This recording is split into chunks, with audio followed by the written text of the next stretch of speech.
Welcome to the K2 Sales Podcast. I'm your host, Karen Kelly. Every week, I'll be sitting down with a sales executive where they'll share their stories and experiences that produce game-changing results. Let's be honest, sales can be a tough game. I'm sure at some point, we've all delivered a less than stellar demo, been ghosted by a client or two, and sometimes maybe we did more talking than listening. And that's where I can help. The stories and insights our guests share can be applied to your own business, your territory, or with your team, so you're not reinventing the wheel. Our weekly tactics and strategies help you get out of your head and start creating your own path towards game-changing results.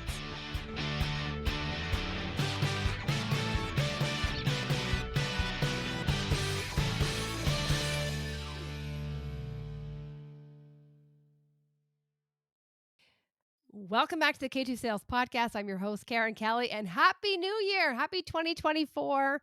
So looking forward to an amazing year ahead of us, and I'm delighted to bring a fantastic guest to start the year, a 4-time author, sales coach, sales guru, sales consultant, and now founder of the website What's Really Possible, none other than Jill Konrath. And why did I bring Jill to the podcast?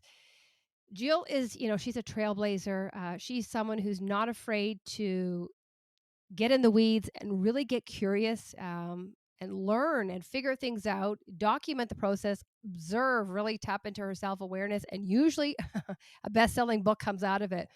But I think when you look at 2024 and what it's going to take for us to succeed, a lot of it is, our attitude. How do we have that resiliency and reframe our language and look inward, look at ourselves? If we're trying to deliver value to our prospects, what value do we bring? How can we really work on ourselves? How can we be others focused? How can we truly connect with our audience? Ask questions about them, make it about them so that they feel, wow, this is different. This person genuinely cares about me. They want to help me. And all that is by asking great questions, which she shares a funny story of how she practiced asking great questions. And also just, connecting with your audience to have a conversation. And that's the goal, have a conversation. How can I understand what's going on, ask questions, and remove the pressure from both parties of this hard sales tactic. So definitely encourage you to take a listen, apply some of her learnings, listen to what she's focusing on now, what's really possible, include her website link there. And also on jillkonrath.com, Konrath with a K, she's giving away all her resources, all her videos. They're ungated, they're free. And I can tell you they're timeless. I've downloaded tons of them over my career. So yeah, take advantage of her experience, her knowledge, her wisdom.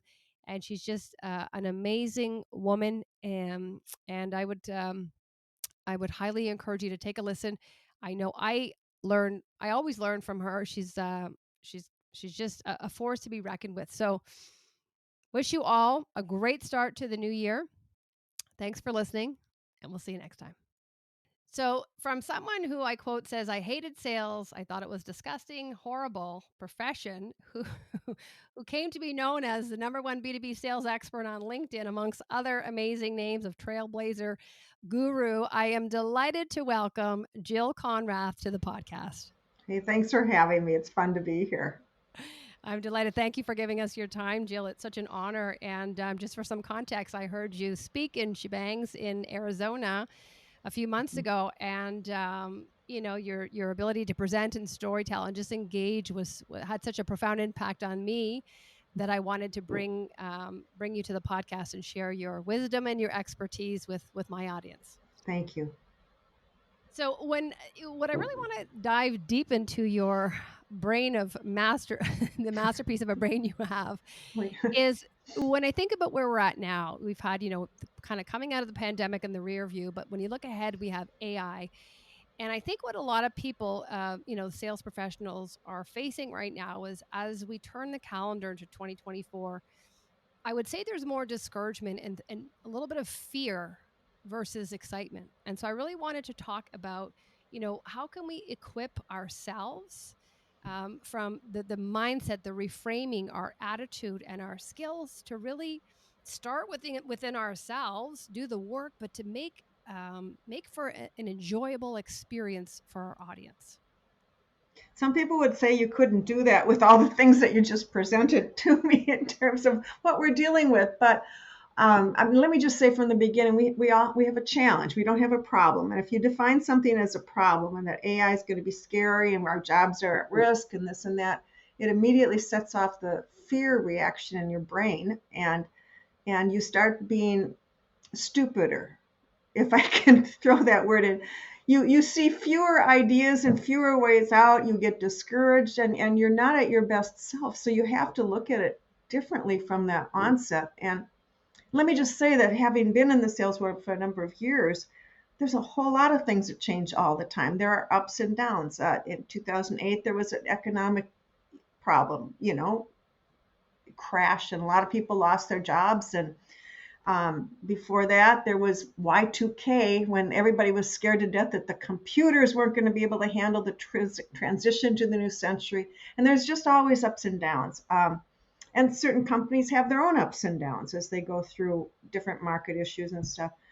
But if you let yourself get discouraged, you are less creative than you normally are. You come up with fewer ideas to get yourself out. You sink down, you do less work, and it's a downward spiral. So you really have your choice of how you want to respond. And you can say to yourself, oh my God, I'm at the mercy of all these factors that are happening. Or you can say, what can I do about it? And how can I prepare myself? And then how can I deal with it as it arises? And so what I heard there was a choice. And I think in times like this, we always have a choice. And Yeah, those who really become the victim and those who are the victors. But I think also, Jill, language plays a role, because when you see that, as you mentioned, fear and problem, it immediately triggers I can't. And that's right. um, you already position yourself as like this is big, it's one and I haven't. So I think there's an opportunity to reframe there, and how can we turn this into an opportunity, even though Right, there might be some areas we have to navigate, but there's still a way out. right. I always like the word challenge because people rise to a challenge as well. This is a challenge. It's not insurmountable. Somebody's going to be selling something, during these time frames. Not everything is going to crash. Some people in your company are going to do well, some are going to fail. But you can be the one who does well if you see it as a challenge and tackle it as something that is understandable, doable. You can, there's upgrading your knowledge of the marketplace, there's upgrading your own personal skill level, there's looking at things from different angles, there's working with groups and brainstorming together on a regular basis, there's coaching. I mean, there's so many things that can be done. And yes, it is scary when change happens. And yes, you go through this period of angst inside, but it doesn't have to get you down if you call it a challenge. Again, your brain likes a challenge, it responds differently. That's this rocky rise to the challenge, right? Yeah, yeah. And Hmm. you just listed a number of ways for professional development and just coaching, and how can you improve, because the constant is change, right? And so it's like, Yes, how can we best prepare ourselves for the change? And you that's right. listed 5 or 7 ways there. My question is, why do you think people aren't embracing this? And really, a lot of these ways are free too. I mean, podcasting is one of them, reading a book. Sure. So why do you think people are maybe not rising to it or taking advantage of it as much as they should? I think a lot of people are trying to decide if they can make it in sales and if they can't.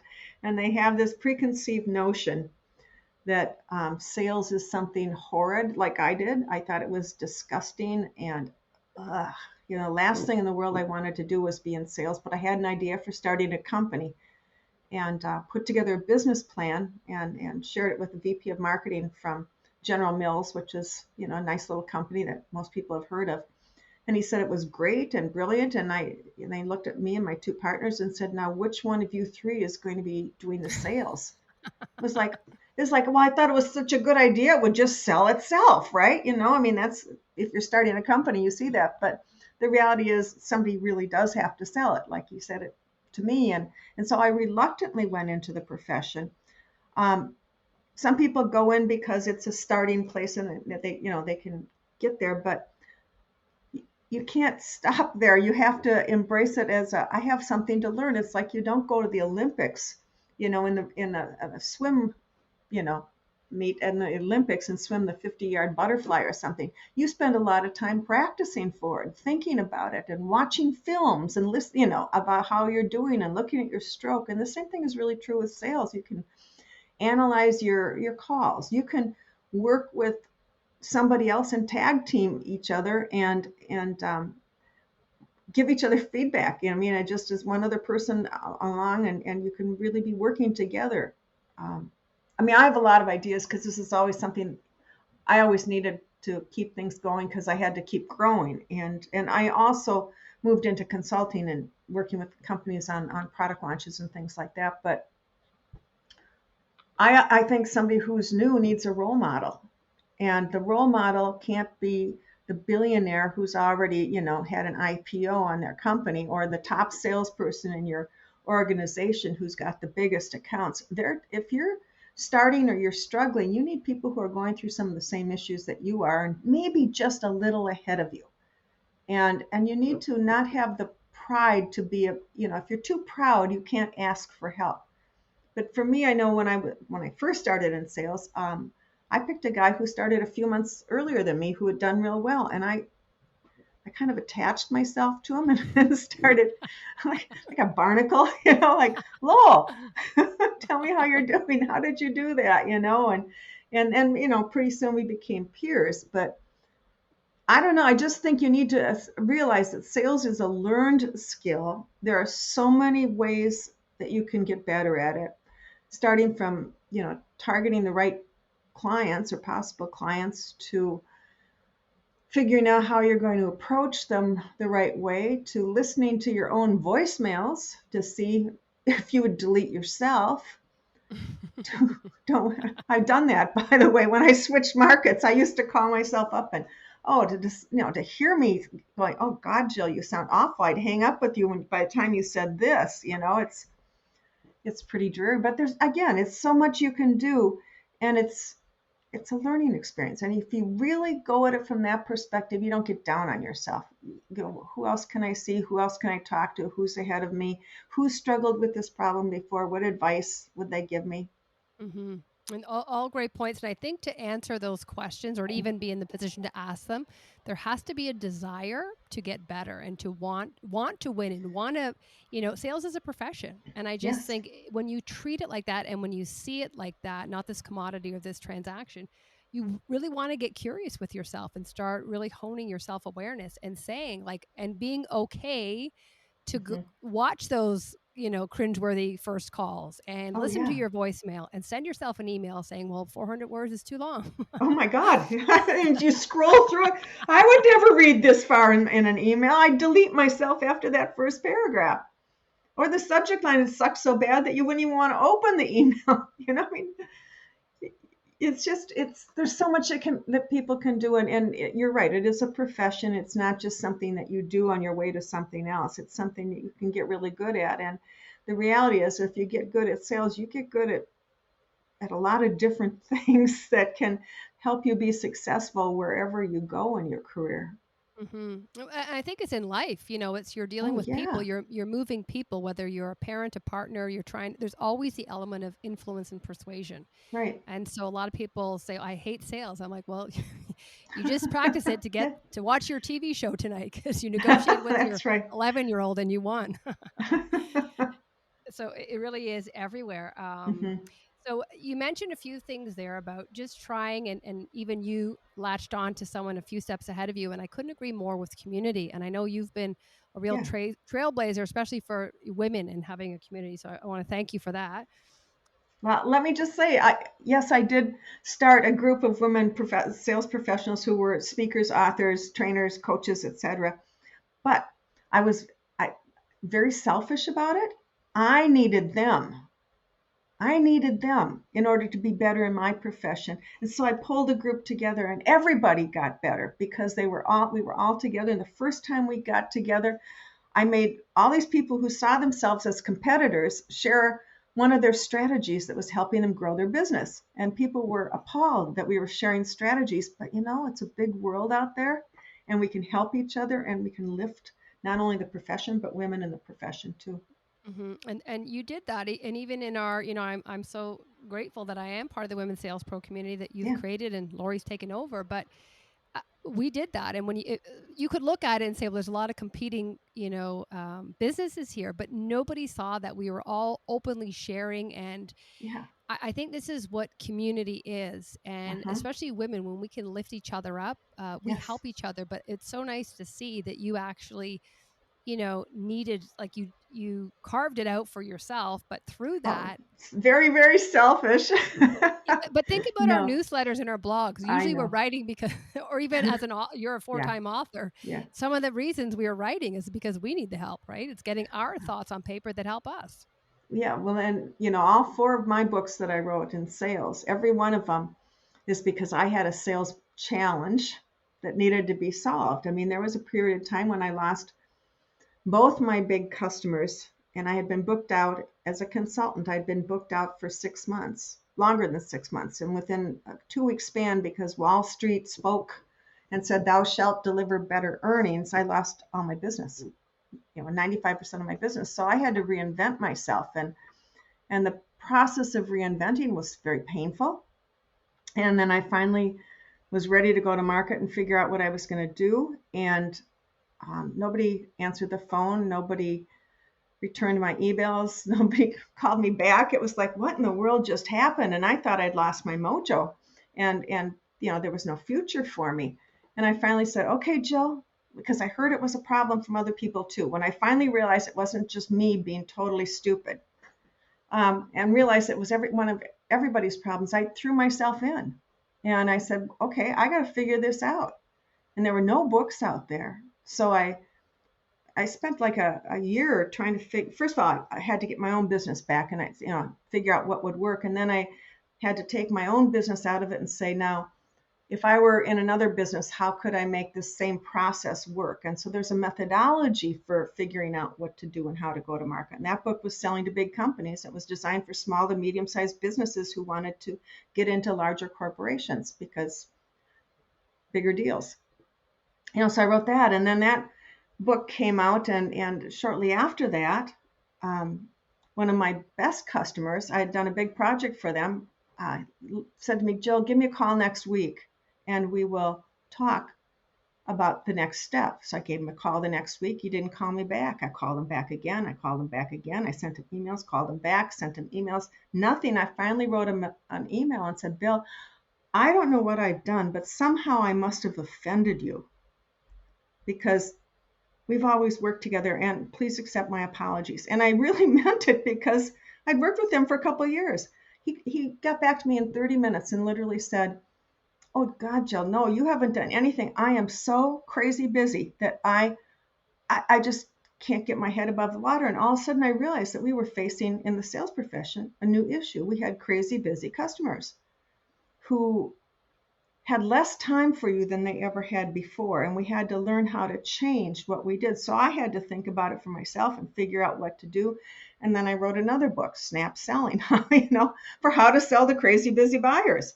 And then I wrote that book, and salespeople came up to me, and sales leaders, and said, Jill, this is really helpful. I mean, I'm getting in to see people. We're moving the decision along faster.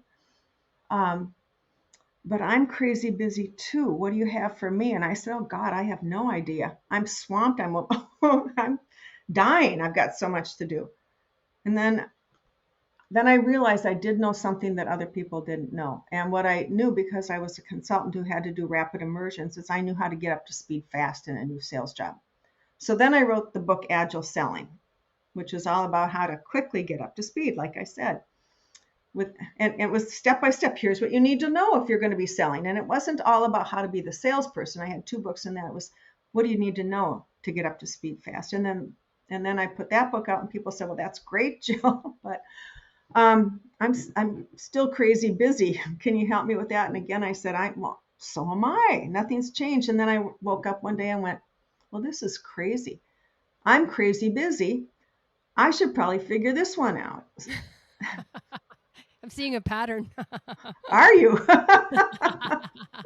Yeah, all 4 books are answers to problems that I saw. They're not Jill just philosophizing about what to do and how to sell well. It's like, these are human problems. I'm facing them, and I kind of know how to sell. I've been doing this for a while, but suddenly the market shifts, and we had crazy busy buyers. Suddenly people had to get up to speed fast, and what does it take? I mean, there's just so much, and the overwhelm thing is still there. So, I mean, I think people have to, you know, face into it. I tried a whole lot of different technologies at that point. I experimented with a lot of stuff. I choose to call things experiments too, because then I never fail.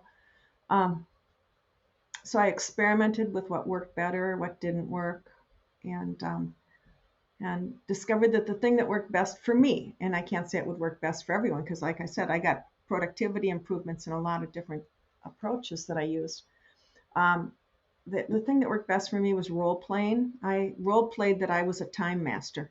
And I had a big sign in my office when I walked in that said, Jill the Time Master. And I'd stand up and I'd put on my Time Master robe and sit down at my computer. Didn't have a robe, but, mentally.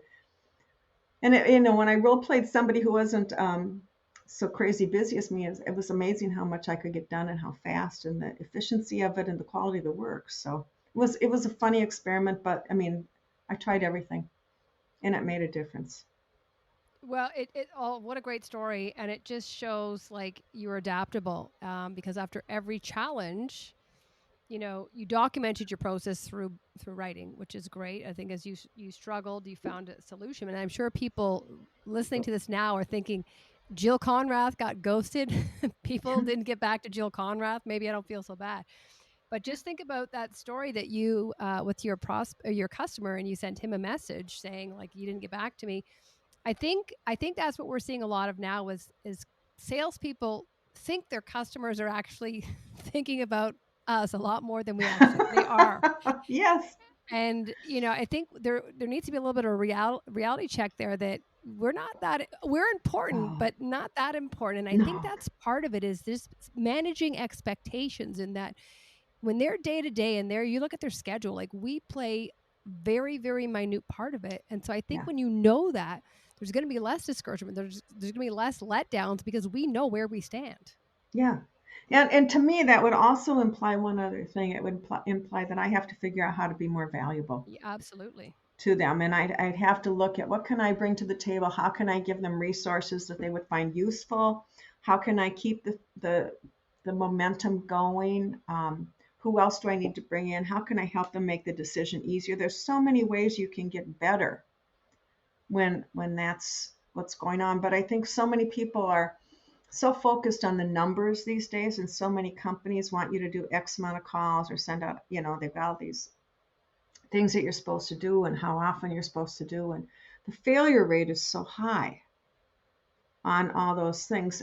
To me, I would say, how could I send out fewer ones that were better and increase my hit rate so that I didn't have to try to get into 2,000 people, but I could focus on maybe 30 companies that I thought might be a good fit from what I was bringing to the market.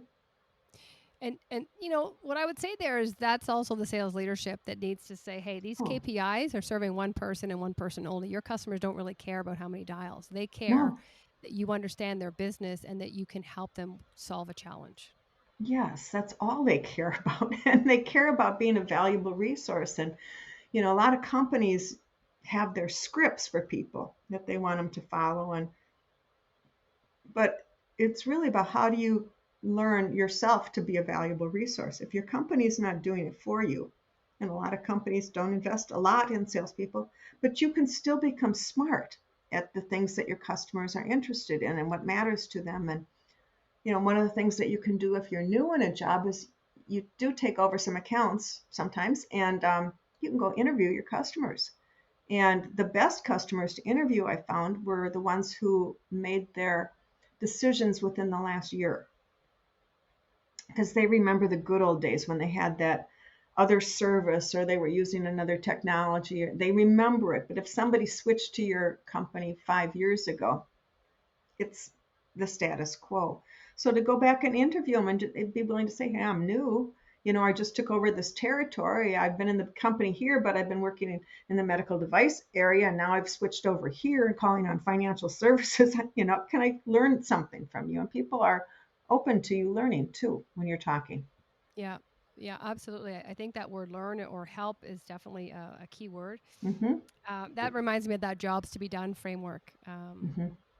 Yep. Christian Claytonson, who just did that. It was such a valuable tool, and that's what he said. Like the shorter term, because they remember that tipping point when you bring them back to the day. They remember going. There was an emotional trigger, something that Yep. happened that pushed them over from that Yep. before state to that future state. And I think it's very important to know that for future clients, but even the emotion, like what were they feeling? Well, And when you yes. can say, I think it was a Tuesday, it was around 4 o'clock, you bring them back to the moment and they're Mm-hmm. in it. And I think he suggested 3 months because then they're really in it, and you Yes. get that crispiness that you can bring to other prospects. But I think Yes. when there's new people, they haven't, when they have their, company stories that they can leverage, but they themselves haven't yielded success yet. So they're just Yes. like, I don't want to see, this isn't my story. And I'm like, well, when you could bring a customer in and they're telling you from the source, this is what happened. You work for the company, you can own that story now. That's right.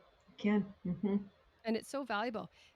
You said a valuable resource. We need to be a valuable resource to our prospects, and I definitely think that. And what I see too often now, Jill, is that there's perceived and there's actual value. So we sometimes think, oh, this is valuable, and in their eyes, it might be, well, it was pre-pandemic, but we don't. Our processes have changed, so it's not anymore. But Yeah. even a step before that is, what level of importance do you place on the rep seeing themselves as valuable themselves? Like just that, how do they view Mm. themselves? Because I think if there's an incongruence or a gap there, they might feel that I myself don't bring value because I'm new, I'm junior, I've That's made a lot right. of mistakes. And that's going to, even though they're sharing, they're saying all the scripted words, it doesn't translate with the level of emotion and conviction that's going to move their prospect.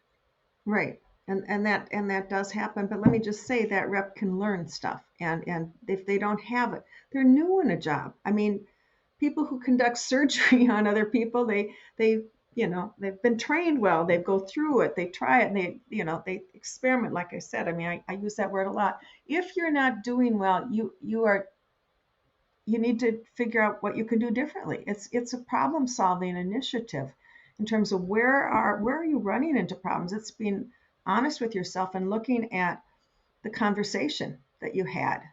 Was it, where were the gaps in the conversation? What did you miss? What Where could you have said something that would have made a difference?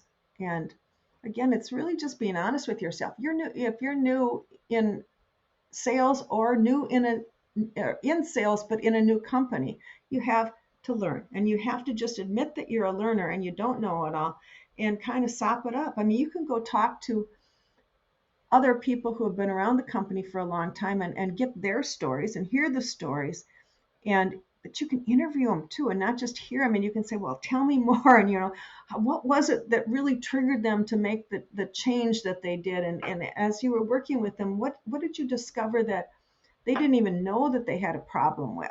I mean, and you can get into the story yourself and learn more about it so that you can talk about the story and how your company has helped other people, and you can know enough to have an interesting conversation. And by the way, you should not only know the story, but you should be knowing the questions you should be asking.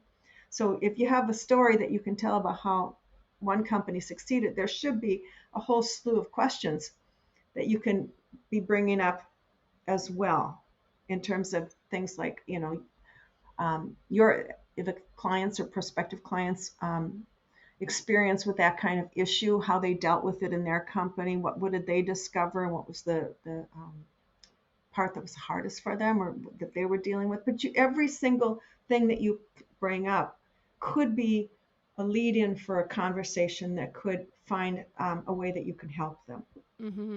It's so important. I think that leaning in with your curiosity, but even in that storytelling, there's no selling there. Like No. you're solely seeking to understand, and it's just like a puzzle. You're like, how does this fit together? Yes. And it's reverse engineering and going, I've got the answer, but now I need to know what questions yielded Yes. that, right? Yeah. Right. And I think that's where that reflection comes in, is like, okay, I asked this question and they held back a bit. okay, that maybe it was too abrupt, or maybe I need to add in your opinion or your experience in front of the what questions, Yep. things like that, that you start iterating and going, okay, I'm getting better. I'm not making them feel like they don't want to share. And I think all that is just it's kind of like the role playing. We got to practice. But the first You have to practice. The words have to come out of your own mouth. You can't experiment in front of your clients. You have to But practice. even Jill, the first part is ego, like admitting I'm gonna suck. Because when I get on a Hmm. skateboard for the first time, I'm not Tony Hawk's. I'm not doing tricks. Like when I do Yep. anything for, and I think people maybe compare themselves to the senior rep or the 20-year overnight success. And they're like, Oh I yeah. want to be her. And it's like, go fall on your Yeah. face. Go get punched in the face, as Mike Tyson says a few Yeah. times. Talk to us a little bit about making it okay to have some failures. Was there any time that you had any failures that you have to think, well, I didn't die from, nobody died from that. So it wasn't really a failure, but like things that you learned from and that didn't make you risk averse, moving forward. Let me just say that I did feel some spectacular like, with some clients. And I'll just give an example. In with one client, I not a client. I had been cold calling back in the days when you cold called and knocked on doors. Anyway, cold calling copiers, selling copiers, and I ended up talking to an administrative assistant to the president of this small company, and she said, yeah, they were interested in buying a copier, and I was excited, and I was going to be talking with her the next week or so. And over the weekend, I read a book on how to sell, and So you and it you were an said, expert. You were an huh? expert then. I was an expert, and it said, don't ever deal with the administrative assistant. Never, never. They don't have the power to make the decisions. And I went, oh, God, I blew this one. So I got back to the office on Monday and I called up the company and and, and I asked to speak to the president of the company, and they put me through. It wasn't a big company. And I set up an appointment with him, a meeting with him. And so I went out to the meeting later that week, and guess who comes down to the front door to the office, that lobby, to bring me in? It was Tinsy. Her name was Tinsy. I'll never forget her.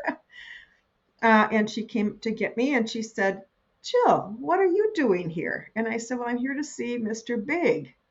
I have a meeting with him. And she said, well, what about? And I said, well, about your copier decision.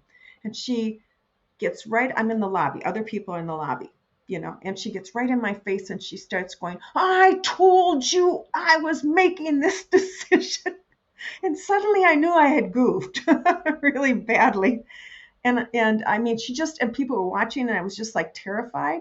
And I Oh. fainted flat on the floor in the lobby with a Oh short skirt God. on. Yes. Oh God. And yeah, the next thing I remember is that some people are down with me on the floor, and Tinsy says, are you okay?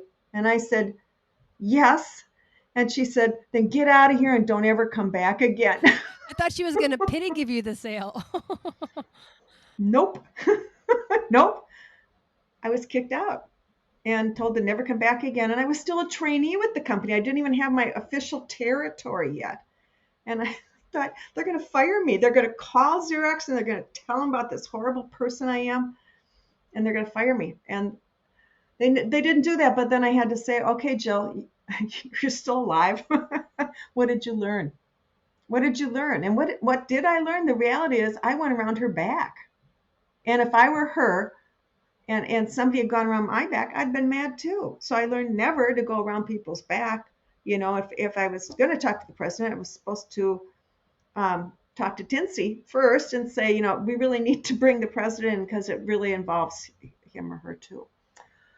So yeah. Wow, a name like Tinsy, you don't think that she's gonna have that impact. But a few things there is that I like what you said about just role reversing, and there's a integrity and there's an ethical Yes. component of it too. And you just think, if someone did that to me, like I always role play, I'm like, if someone did that to me, like I'd be pretty annoyed. And I don't Yeah. know if I would get in your face like Tinsy did, but you would know that I was unhappy.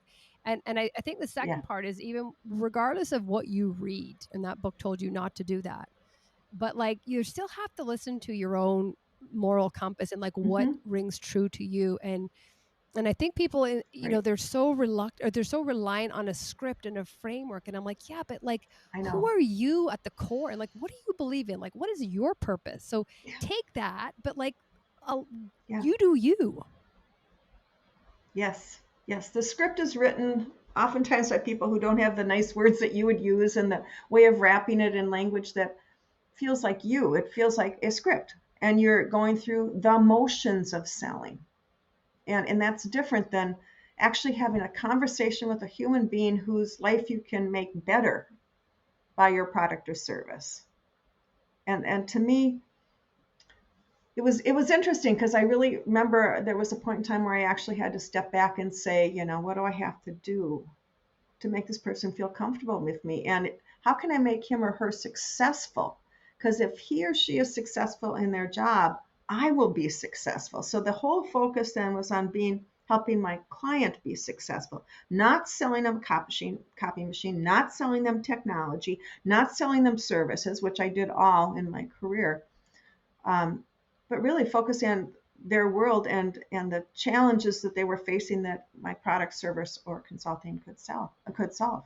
And so the minute I finally let go that it was about me making the sales, and it was about really just having a conversation with you that was a legitimate conversation that focused on it.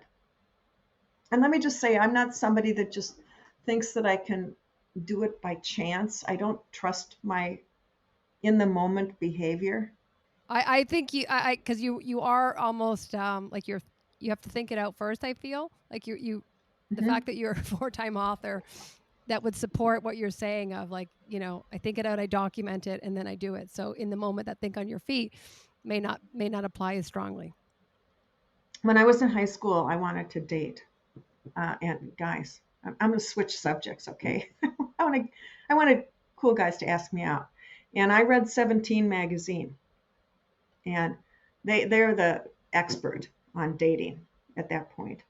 And it said that what you needed to do for a guy to like you and want to go out with you, you had to ask him questions. So I tried that, but the minute I got around a guy who asked me out, I was a nervous wreck, and I couldn't think of the questions. So then I wrote the questions down and started writing the questions down. I didn't take them out and ask them in order or anything, but I did have my list of questions. And occasionally, I remember being at McDonald's one time, and I was talking to this guy, and I couldn't think of what else to ask. So I went to the bathroom and I pulled out my list of questions. And then I came back and finished the conversation.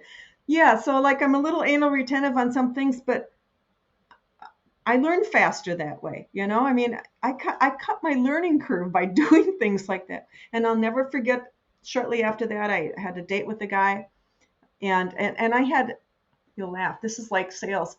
I rated my success on if they asked me out for a second time. That is sales, right? 1 to 2. It is, isn't it? I sell myself. Yeah, I went out with a guy, and this is the time I really knew that I'd nailed this ability to ask questions. And at the end of the day, I mean, he did all the talking. I asked questions. I didn't even pull them out. I knew the questions by then to ask and how to ask second and third level questions. And at the end of the day, he brings me up to the front door and he says, "Oh my God, this is so fun. We have so much in common." And I'm thinking, he doesn't know a thing about me. He just talked the whole time. And then he asked me out on a second date. Anyway, sales is like that. And it's about getting the second date, not just the first date. And so you really have to take a look at what you have to do and how can you make it better. And by writing my questions on the date and having second, third level questions, I was able to keep the conversation going. When I started in sales and I really wanted to, when I was focusing on getting good, I actually wrote my questions down and had them in sequence. By the way, my jillkonrath.com website, I'm just going to say this right now. I've just put up everything I can give away in the entire world, and and I'm going to be announcing it soon. I've been there. Those watching, these are some of the free resources. They're ungated. Yeah, ungated. No, there's, you don't have to give me your name. I'll never bug you. I'm leaving the sales field, and I just want to make all my expertise available for free. Anything I can give away, I can. I did, but and there's a book on questions in there too, and all sorts of things, and you'll see all my anal retentive behavior on on how to be good at sales. No, I document things. I do want to know how to do it because I want to be good. I want to be good faster rather than slower. So I'd like to speed up my learning curve. But it's all there, and I would love for people to go and check it out. We will absolutely. Jill Konrath K, the K Jill Konrath .com. with a K, Konrath. Yes. Well, Yeah. definitely. What a story! What a story with the questions. And you know what? I think I might have done something like that too. The writing down of Did you questions. really? Honestly, I heard that story. You shared it with us in Yeah. Arizona, but Right. I'm thinking, did I hear it because it was you, or did I did I do that myself? Well, I don't know. it's funny because when I first started selling at Xerox, I went into spin training at that time, and spin training was about how to ask good questions and how to Yep. set things up with a situation question, look for the issues and challenges that they might be having, the business impact of all that, and then the value of change. So I was doing that in high school, but I didn't know that there was a methodology. So But and Neil Rackham did a great job with because yes, it's such a timeless yeah, framework there. But think about your desire, Jill, just in that dating and you're a teenager. You made it about the other person and you were able to engage in conversation. And I think when your overall objective is just to have a conversation, not to close them, not not to to sell, but close. have a conversation, you take the pressure off both of Oh you, my God. and you actually are in the moment to learn and go, oh my God, I didn't know that about you. Yeah. Because there's no pressure. They're like, we got to close Right. this. And it's like, I'm just here trying to figure out If it who makes you are and what sense, makes yeah, you tick. yeah, who you are, Yeah. if it makes sense to do anything, are you experiencing these challenges? Where are you going afterwards? What's your next steps? I mean, it's a conversation, and if you can think about it from that perspective, and not, you don't have to walk out of there with an order or go to the next step immediately. You have to do certain things, but you have to have the person trust you and feel that you're sincerely interested in who they are. And I think that's where the struggle is because I have a little framework. It's the OPP and it's the other person's perspective. And I Hmm. always say before you get on a call, before Oh you my God, yes. have a meeting, just step inside their world for a Yep. moment because you probably haven't done their role before and just ask Yeah. like what 3 to 5 questions will they have, what motivates them, who influences them, how they make a decision, what if this goes through, what do they get at Yeah. work? They get a promotion, Right. but even a bit like what happens. I remember someone telling me about this deal and they were saying it didn't go through, but he was really digging in his heels. And I said, what's going on in this guy's personal life? And he said his wife's about to have a baby. And I'm like, okay, so this, what you're proposing represents change, represents late hours. This is not a right time for him. No. And so I think even looking at what's going on in their Right. personal life to go, okay, this is what's stalling it, Yep. but just be able to take a step back and look at the whole picture because sometimes we're like, oh, I don't try hard enough, but Right. sometimes it's a legitimate, like this time Yep. is not good or they're not stable and I'm not even going to touch this right now because I'm going to fail. Yeah. And that's really true. There are times that are not good, and it's okay. I mean, it's okay. Yeah, I think there's acknowledging the objection, but then there's pushing too hard, and this is where some of the sales training is like really going for the jugular. It's like, you know what? Someone's having surgery in his family. It's actually not a good time, and being That's right. okay with that. Yeah. Yeah. It's not a good time. I think the more we can humanize our experiences and just see them as people versus a number in an Excel spreadsheet or in a CRM, Yeah. That's, it, the difference we're going to make. yeah. They're just a number for most people. I have to make X number of calls. I have to make, some. It's not a way. It doesn't give you any joy inside yourself when you're just doing it from that perspective either. And I soon discovered that sales could be fun. It was really having conversations with people about how they could do things better. Hmm. And that's one word that really isn't synonymous with sales. And I always say, like, bring the fun factor. Oh And I yeah, remember Sherry Leviton in our training, she was like, have some fun. And yeah. even the way she presents, she Oh brings my God. some levity.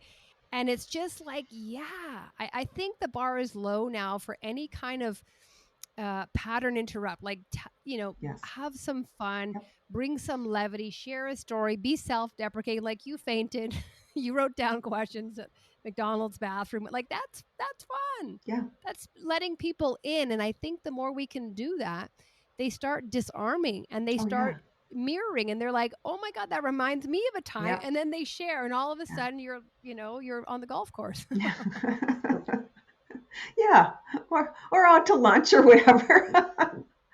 I mean, Yeah. relationships Yeah. form Yes. because you bring your true self and your full self to the table Right. versus this person I think I should be because this is the salesperson.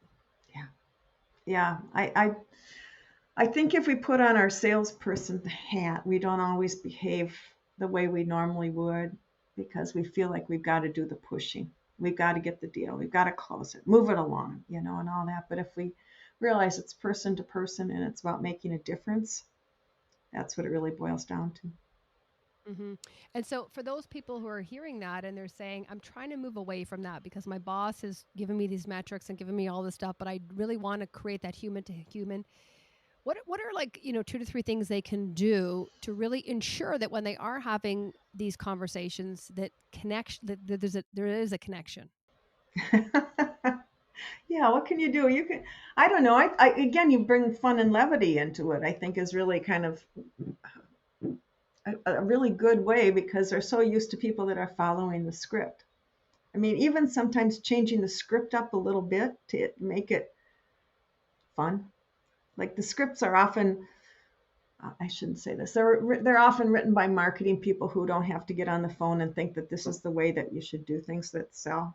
But if you take a look at some of the really good people, they're not following the script really. They're having a conversation. What are they doing? They're being humans. Yeah. No, I think there's commitments we still need and there's things that we need to uncover. But the way in which we do that, there should be freedom for us to do that that Oh, aligns with our I style. agree. Yeah, I agree. I mean, the reality is there are things that need to be uncovered to see if it makes sense to move forward or do anything different. But you need to do it as a person, not as a robot who is echoing the company line. And it's funny, and I don't know if you get this, when I'm a consumer and I'm on, buying a piece of technology or something, and I can see to the T, and they do that like the kind of the fake laugh as well, like they're that like to create levity, and I'm like, are you choking or is this where it says insert laugh here? Insert laugh here. I like that. It's very contrived. Yeah. And it shouldn't be because that nobody feels comfortable with you. You feel their angst You do. when you're with them. You really do. You do. It's like watching American Idol when they're singing poorly and you're just like, "Oh, stop. You don't need Oh that." yeah, I know, I know.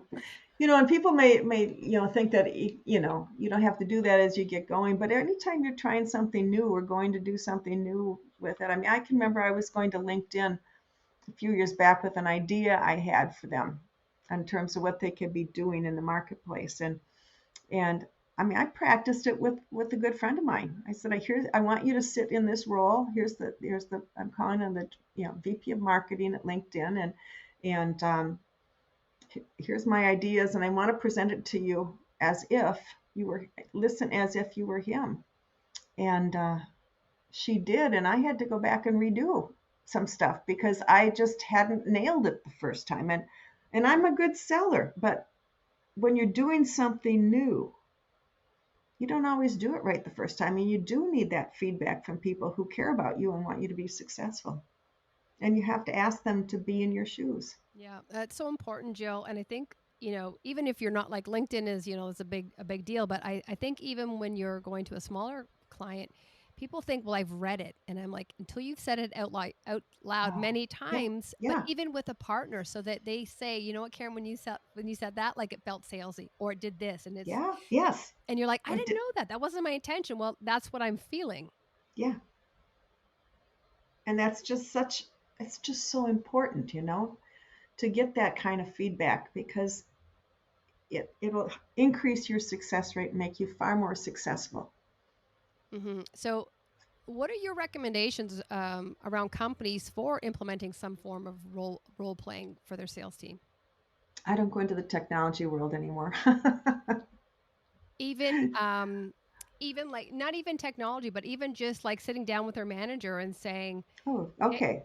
like, hey, like if we have a Listen meeting to, on yeah. Thursday and you play the customer, you play this, but just priming them, getting in their heads Hmm. because you know the objections are coming. So, like, Yeah, are they you will. seeing people not doing enough of this? Is it still like people hate it? People hate role playing. They do. You've probably seen that too.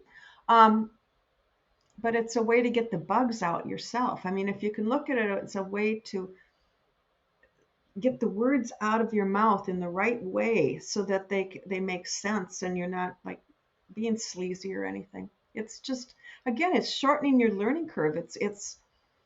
It's finding a way to do something better as opposed to having to do more and more and more. I mean, to me, getting better is a whole lot easier than doing more.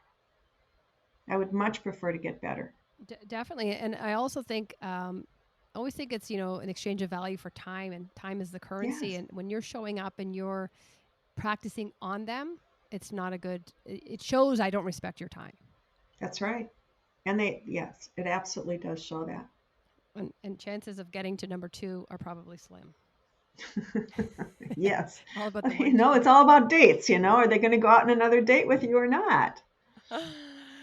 Well, listen, Jill, for those people who are listening and they're just taking this all in and they're saying, God, I've got a resilient mindset.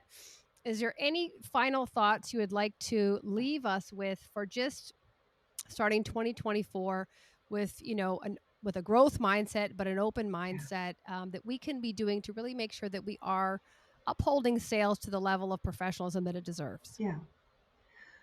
Um, I just think that the word experiment has to become part of your vocabulary. That you have to think about everything as an experiment, and you're fine tuning it, and notice what happens. Debrief yourself after every single client interaction or prospective client interaction that you have. Where did you run into trouble? So what can you do differently? And also, I said this before, what did you do well? Where did they respond to? Because you want to be repeating that kind of success over and over. So to me, viewing sales as an experiment, and paying attention to what you're doing and how to constantly improve makes a huge difference. And again, you don't have a problem, you have a challenge. Hmm. That's great. A reframe of the word. I think that's so important. One thing I used to ask myself in corporate, I asked myself two questions at the end of every sales call, and it was, did I add value, and would they have paid for that call?